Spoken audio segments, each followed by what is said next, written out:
get a decent few people too, but hey, what are you gonna do? You see, the last thing it was a message of hate. And I never disrespected a religion, culture, gender, or a race. So it sparked some back and forth heavy debates, but isn't that what makes America great? Having an opinion with the freedom to speak it? But peep this, the crazy thing is, 3 days after I released it, Facebook deletes it and banned me for 3 days. I came back, made another video explaining the situation. Then the next day, the same scenario replays. That video was deleted too. This time, Facebook banned me for a week with no one to appeal it to. A week later, my ban was lifted. Now I could go online, but the next morning I woke up dumbfounded, surprised because they banned me again for 30 days on a status I posted in 2009. Why would they resort to such an attack? Most people get their news from lies on social media. It's important they get more than just that. I don't form an alliance with those who are normally biased, which is why I come forth with just facts. But to act like this almighty and glorious righteous authority and forcefully silence and ignore the silent majority side of the story is just sad. Throw me in a basket of deplorables for supporting Trump? That's just a scumbag move to remove the truth from a public platform. What a horrible comeback. So I must ask, why? Because morally it doesn't add up. It's because I reported you, dumbass. What? You mad? Why would you do that? I told you. He doesn't have to say anything racist. He says it all with his actions, and I'm passionate about stopping fascism. You white people are all the same. It's amazing how you can't even see that shit. It's funny. You're the one wearing the glasses, yet you can't see how racist that is? Can't you see I'm in them streets making a difference every day? You say Black Lives Matter, but how many black lives have you saved? I'll wait. You labeling anyone who praises Trump a racist, but I think you're the racist one. What have you so bravely done besides say Trump's a racist to prove you ain't one? It's called virtue signaling, son. Look it up. And who the fuck are you to judge? You think you know me because you see me on YouTube, huh? Look, you could label me a white color all you want, but even though I'm American as fuck, I will always have Morocco and Israel running through my blood. מודה אני לפניך מלך חי וכיום שהחזרת בנשמתי בחמלה רבה אמונתך ואני אומרת את זה לכל האנשים שלי עם ישראל חי עוד אבינו חי. Since you're having a hard time learning something now, I'm gonna dumb it down. You have 2 ears and 1 mouth, which means you should be listening double as much as you're speaking on something you know nothing about. What I do know is you're a Nazi piece of white supremacist deplorable scum. How do I know that? It's easy. You support Trump. Plus, you said your family died in death camps during World War II. Stupid. That was World War I. I swear to God, someone actually said some shit like that to me. Okay, so I get called every name in the book because you refuse to read one? I guess it's safe to say Facebook is now safe space book for snowflakes. Look, I've only begun. You don't know the half of what I plan to do. You act like I'm doing this because I'm mad. The fact is, I ain't even mad. I just feel bad for you. If Martin Luther King Jr. knew what this tumor of fake news rumors is doing to his beautiful contribution and influence in the civil rights movement, he'd lose his shit. 2017 and we moving backwards. It's just fucking wrong. If he was alive today, I'd put my money on the American left calling him an Uncle Tom the second he comes on CNN pissed off at Don Lemon and mops the fucking floor with him. Based on the current political climate, government corruption, media bias, misinformed public, and the racial tensions erupting right here, he'd go from I have a dream to I'm having a fucking nightmare. Look, you can shake your head till your neck is hurting, but I'm going to show you the truth because nothing is more attention deserving. America's hurting. Terrorists are lurking. Nuclear war threats are surging. Racial tensions worsening, and the leftists encouraging violent protests as an attempt at stirring up a second civil war is nothing less than just disturbing. A direct threat to our democracy is steadily emerging, and the fact you don't acknowledge this whole mess occurring is especially concerning. Instead of observing a different perspective, you get offended when a conservative attempts to address the students in a lecture at Berkeley. What kind of message are you sending by bringing weapons and burning American flags on a campus of one of the most prestigious accredited universities, turning it from a center of learning into a censorship circus ring? A bunch of clowns running around like a chicken without a head, determining who gets to be heard and who gets sent to emergency. Now, if that doesn't resemble Germany's brown shirts during the 1920s to early 30s, then I don't know what does. I guess the wording of the First Amendment certainly threatens their false sense of security, and a difference of opinion doesn't sit well with their definition of diversity.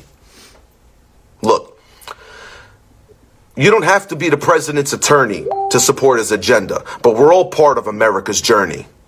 We don't have to agree on every word he speaks, but it's up to us to come together to work as a team and lessen this furnace heat. To put an end to the aggression and immaturity, to treat these veterans with courtesy, to give the flag the respect it deserves so we can set a positive example for the rest of the world to see. So tell me, is any of this registering? You're white and you talk black. I can't even take you serious when you have a chin strap and rap wearing a flat-brimmed hat. Okay, so let me get this straight. Instead of listening to what I actually say, you focus on my hat, the color of my skin, and the hair on my face. Wow, man. Great debate. Okay, go back to your CNN News and Occupy Democrats. Go watch your Stephen Colbert show and Trevor Noah and laugh till your lungs collapse. Matter of fact, type fuck Trump in a Google search or YouTube and have a fucking blast. It doesn't even matter. Because most of what I said went over your head like air traffic. Like when I was calling you stupid just to get a reaction to show you what it feels like when you were trolling us. I was just throwing it back in your face. But seeing how you reacted with such massive hate, exposing your true colors as a fascist, wait, that's hashtag fucking classic. You fell right into the trap I laid. So for us to have an actual debate is a waste of my time like I'm stuck in traffic. Me argue with a communist? I'd rather punch a cactus, pierce my eardrums with thumbtacks, or chew on crushed glass and wash it down with a cup of cat piss. You see, the difference between us is staggering. Because I know why this country voted for Trump. The fact is, unlike you, I don't need to read Hillary's book to figure out what happened. Sorry, but now I have to go. Back to work because my white skin hasn't done shit to increase my cash flow. While I'm out there busting my ass, paying my bills and taxes, trying to be my family's backbone, you haters follow me on social media talking shit like your mouth was replaced with a fucking asshole.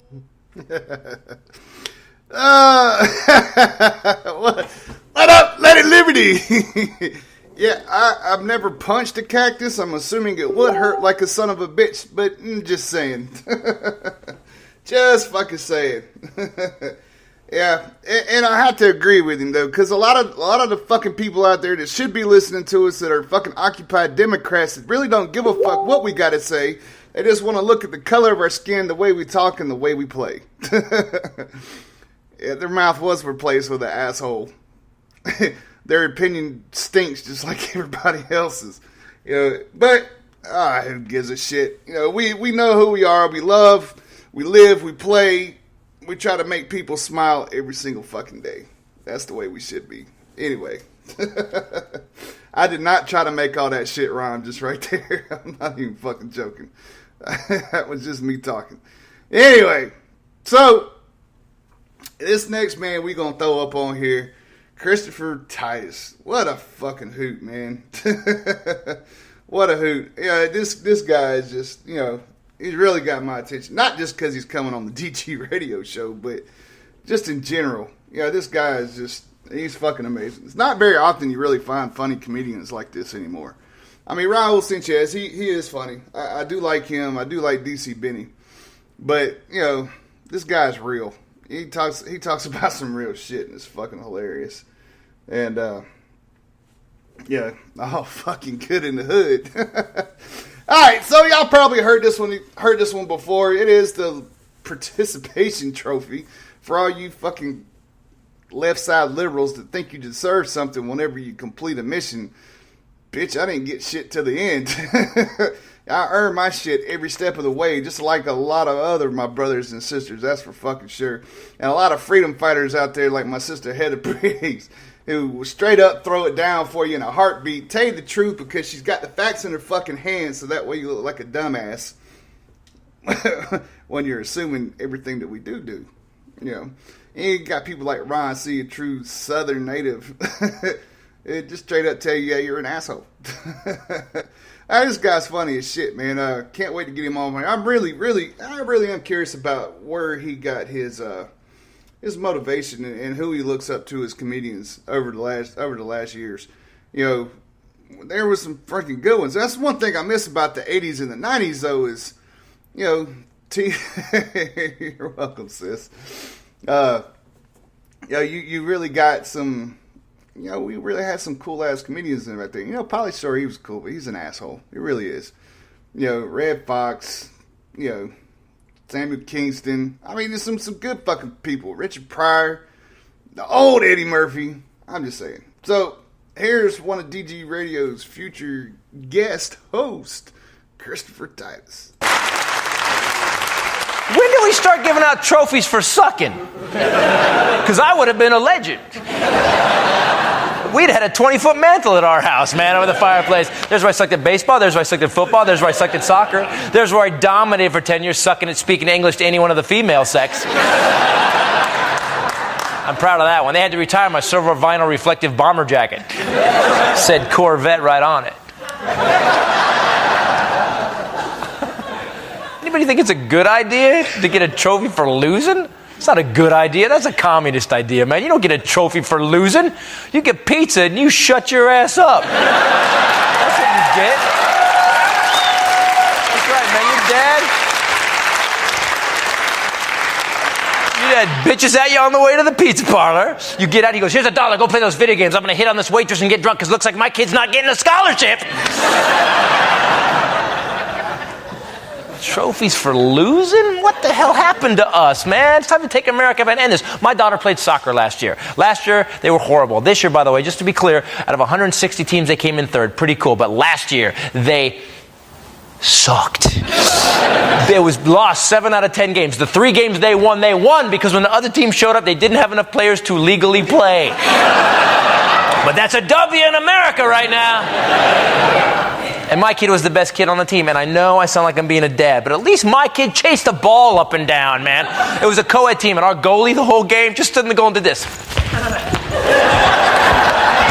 Balls whipping around his head.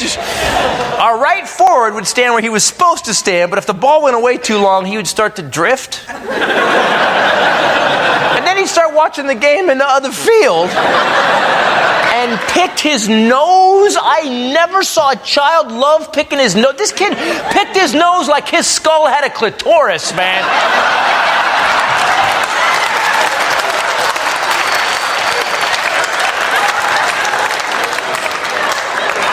And I'll be honest, I'm not the dad to have at that game. The ball's over here, retard! I didn't get to go to all the games. By parental petition. Restraining order, whatever they call it. Here's the good news. My daughter became a team player, man. She made these friends that she's still friends with. It was phenomenal. I met some parents. We laughed our asses off. It was great. So we get done with the season. I go, all right, hon, you know, this was fun. Let's go pick a new sport you're going to suck at because you're 8. Come on. She goes, no, Dad. You got to take us to the trophy ceremony. And my first thought was, my God, they're going to make you watch the talented kids get trophies? That is brutal and humiliating. And I love that. That's right. Because maybe you'll feel some humiliation and you'll play better next year. All right, let's go to the trophy ceremony. Yes. And when she stopped crying,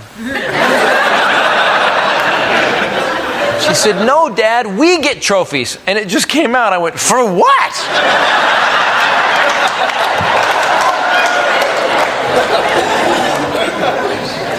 And when she stopped crying, she said, because we participated.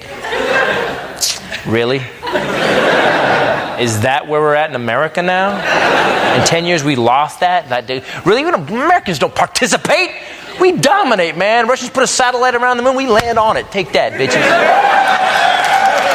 Really? Participation's enough now? Really? Is that where we're at? Everybody shows up and gets a trophy? Really? Let me point something out. France participates. Anybody want to be France? Participation.